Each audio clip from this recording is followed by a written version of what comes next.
Bună ziua. My name is Steve Severns. I was part of Moldova 4. We arrived in the country in 1996. For those of you keeping score at home, Moldova 4 arrived after Coke and Snickers bars, but before McDonald's.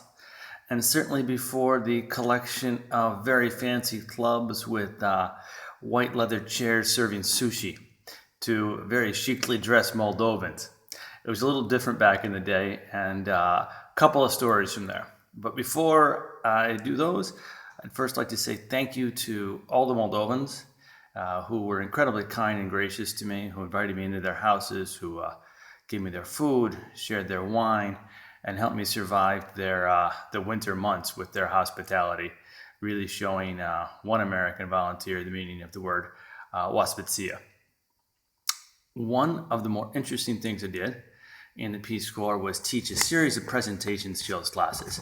And you have to remember, this is the mid-90s. The Moldovans were just still getting out of the Soviet Union. And so they had basically learned that when giving a presentation, you stood up and read from a script, never really looking at the audience or moving.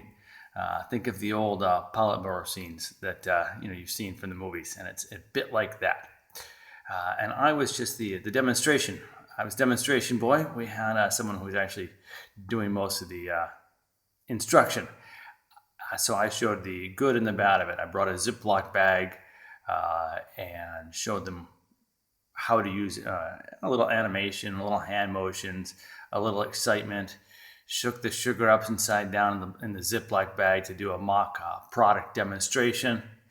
I don't think any of the people in the class remembered who I was or that I made a big impression, but I could have sold a lot of Ziploc bags. Could have easily doubled my Peace Corps salary selling Ziploc bags, because those were a big hit. And the translator we had was fantastic. She was the best I ever worked with.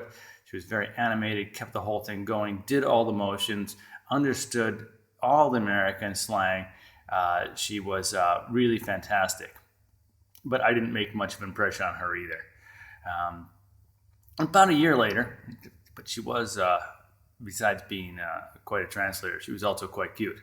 As those of you who have been in the country know, that a lot of the Moldovan girls are really quite easy on the eyes. But anyway, more than a year later, I started dating a different Moldovan girl, also a translator. And so we were talking about how long I've been there, what I've been doing, what she does. And I told her about the best translator I ever used, back doing this presentation skills in the Ziploc bag. And she looked at me and said, "Wait, you're the guy with the Ziploc bag?" And I looked at her and said, "That was you?" And yeah, that's how much of an impression we made on each other. But a year later, we started dating. 2 years after that, we got married. And this November will be 14 years together with one beautiful American Moldovan daughter. So that's my Peace Corps story, and how it changed my life, not just for a couple of years, but for the rest of it.